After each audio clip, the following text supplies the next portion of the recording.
there you go, fam. Good morning. Maayong buntag, maayong adlaw sa inyong tanan. And this is Lawrence from Alba Fam Bam. So, napapatingin talaga ako dito sa courtyard lagi namin. So, medyo ipagyayabang ko lang na nag-iiba na ang colors ng mga puno dito. Ayan. Fall na talaga, fam. Oh, look at that. Wow. So lumabas din ako para tingnan ang mailbox namin kasi mommy was able to go to the registry para kumuha din ng full class 5 license niya. So in our previous video explain ko na kung bakit class 5 GDL or graduate license lang ang meron kami.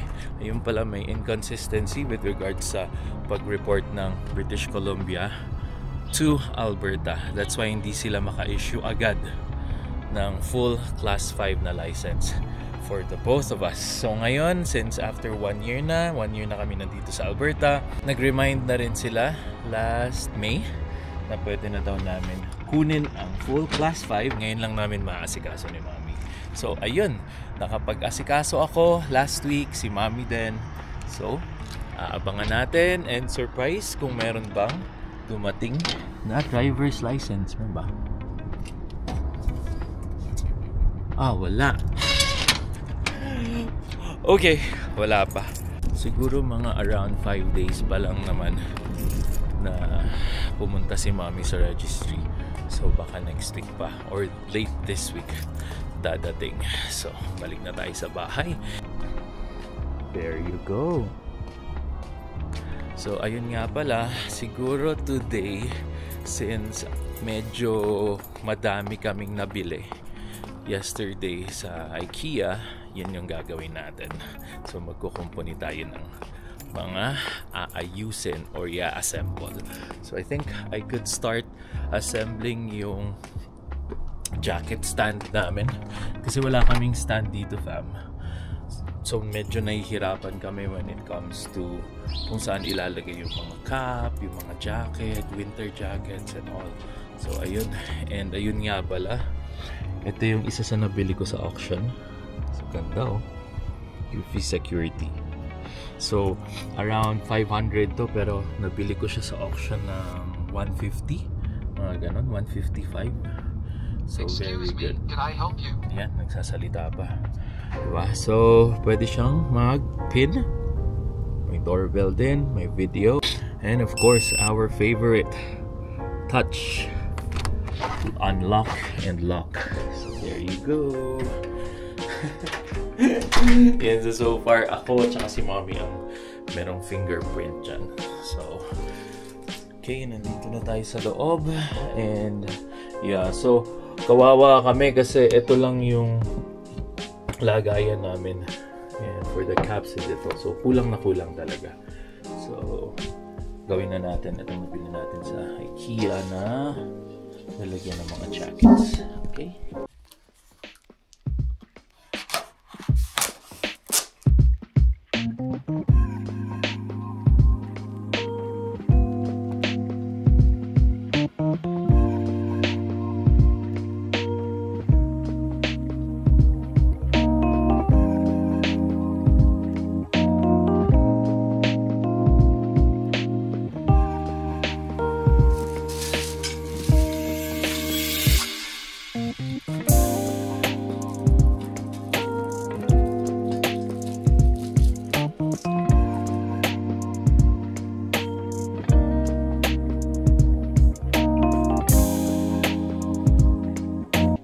There you go, fam. Tapos na ang ating pag-assemble ng jacket hat stand. Yan yung mga simple joys na lang pag parents ka at tumatanda na.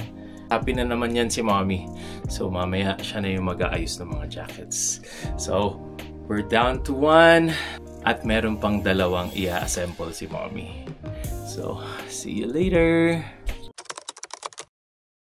Hello fam and good afternoon na. So welcome back again and ayun, nauna na si Mommy and si Kuya Davon sa pagsundo kay Ian kasi nag-request talaga si Kuya Davon na lagi siyang magsuscooter. So sinamahan na ni Mommy, hindi na rin nagpag-argue si Mommy kahit na medyo early afternoon pa. So medyo matagal na actually silang nagsuscooter, mga around 1 to 2 hours na. So they decided to just go to Lianica. And then after that, tumawag si Mommy sa akin. But we have some good news kasi meron kaming nakitang Artica, yung parang design panel na gusto ni Mommy. So kukunin namin siya somewhere. So nakita nyo naman, nag-start na akong mag-company ng mga IKEA niya. So meron pa kaming 2 boxes ng IKEA sa taas, coffee station rather, and pati dun sa toiletries. So let's go, sunduin na natin si Mommy and puntahan natin yung shop kung saan namin kukunin yung Artica panels. And the family's here. Ayan na si Kuya and si Lian. Gutom na gutom yan kasi galing ng playground. So yun fam, punta na kami dun sa store kung saan namin nabili ang Artica panels ni Mommy. And so tingnan natin kung magagawa ba natin siya before dumating si na Mommy and Daddy. Or I think it's better pagtulungan na lang namin. Rather than. Ayan. So para at least may activity kaming family. Dinamay yung lolo't lola. But anyway, we're going. Drive lang ako.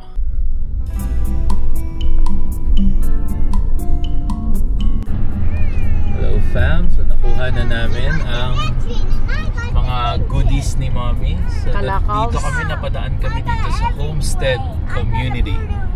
Yan. Ganda din. Pasok tayo. Ayan. Left tayo dito. Homestead. Check natin ang community. First time namin first time namin dumaan dito.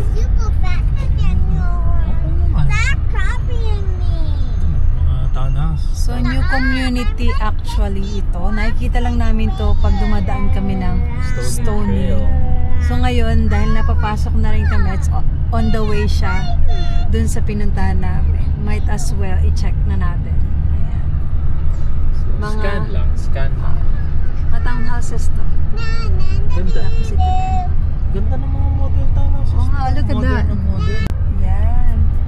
And meron din sila ditong mga laned houses. And of course, No. the old garage attached garage houses.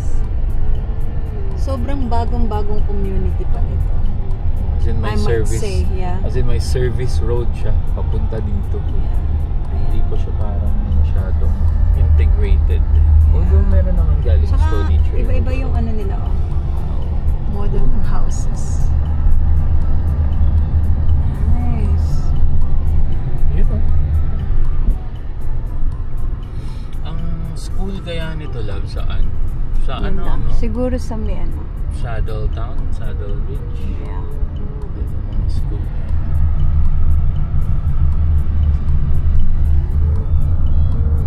Ayan ang mga bahay. Same naman mukha. Mga bago talaga. Bagong construct talaga siya. Diretso dahil. Hi fam! And welcome back! So, i-continue lang kami ng video kahapon kasi hindi na kami nakapag bye-bye or hindi na namin ituloy yung video. So, let's just continue today. Bubukas na naman tayo ng another IKEA haul natin. So, ito yung binili namin sa IKEA for the washroom. So, upgrade lang natin ang ating mga storage and cabinet fam. So, samahan niyo ako.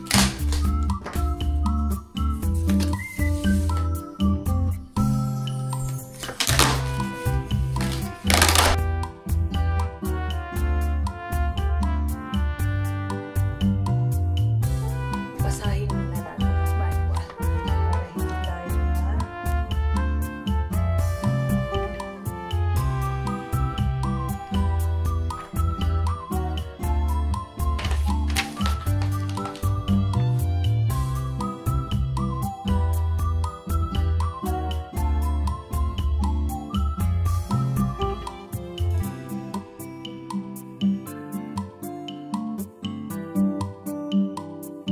So, ayan, medyo nagkakalinaw na. At may mga helper ako dito, kuya. Ayan. Medyo malapit na to. Halfway na tayo. And there you go. Nagawa ko na ang aming mahiwagang. Galing si Mami ah! Mahiwagang cabinet for the washroom. Ganda! Diba? Ayan. Saktong-sakto. Or tago lang natin sa map. Hindi mo na alam. Alright fam, so una na daw tayo sa sasakyan.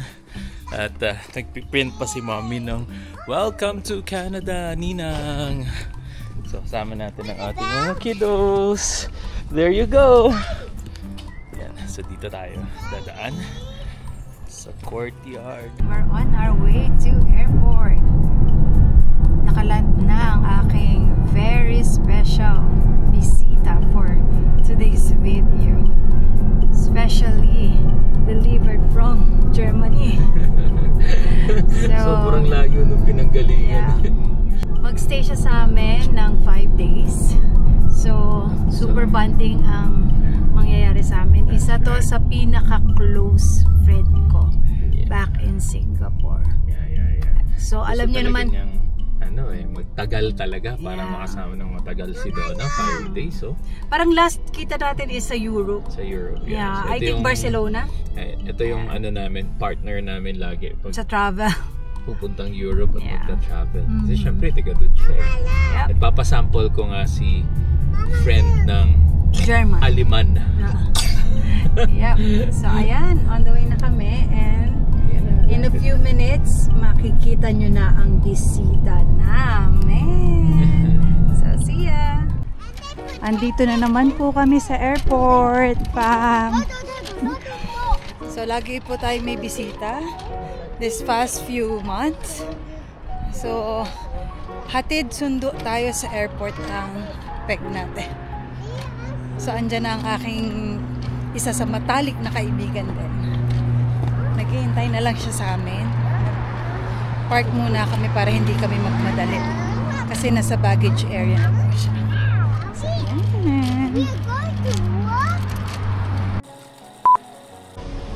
Kuya, bilis!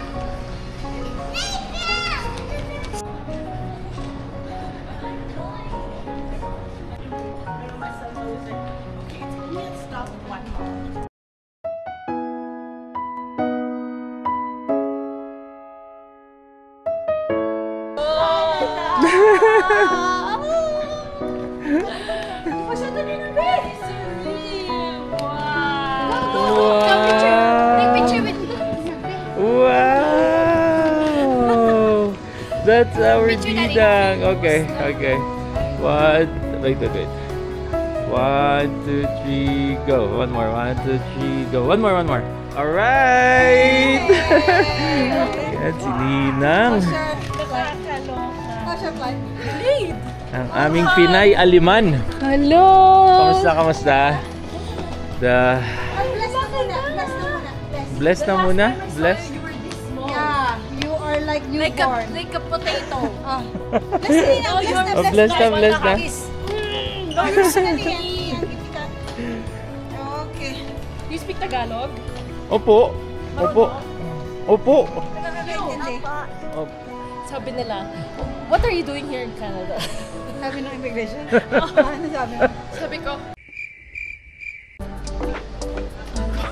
Oo nga naman. tinatanong kita. Nasaan na isa? Hala!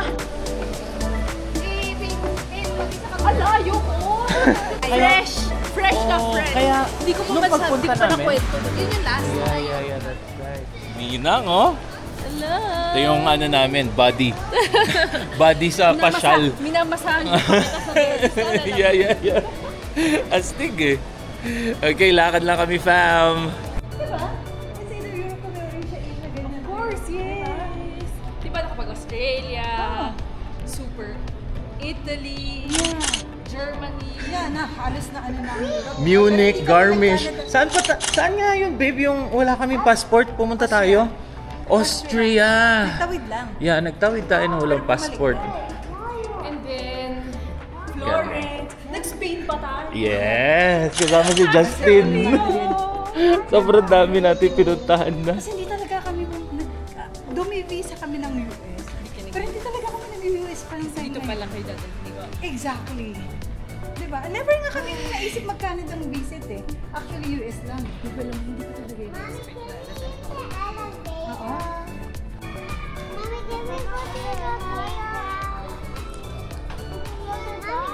Di ba ako sanay ng laging May kami. Hello fam, so there you go. Siyempre ang ipapakain natin sa ating German na bisita ay Pinoy na Pinoy. So it's sinigang. Okay, so dinner lang kami. Hello fam, and ayun, natulog na nga si Baby Ruth, ang aming ninang visitor dito sa Calgary from Germany. Grabe, ang layo pala ng biniyahin niya from Frankfurt going to Calgary directly. So around 10-hour flight daw. So sobrang napagod. So after nating pakainin ng sinigang, tuntua talaga siya, fam. Nakakain agad siya ng sinigang pagdating dito sa bahay. So ayun. So thanks again fam for watching, and please don't forget to like, share, and subscribe. And abangan nyo ang mga next videos at more or less si Mommy and si Ruth ang nasa mga videos na yon, and for sure mag-a-adventure silang dalawa. So ipapasyal yan ni Mommy around Banff, Canmore, magda-Drumheller din daw sila. So there you go fam, and please don't forget again to like, share, and subscribe, and see you on the next video. Hang loose, kabayan!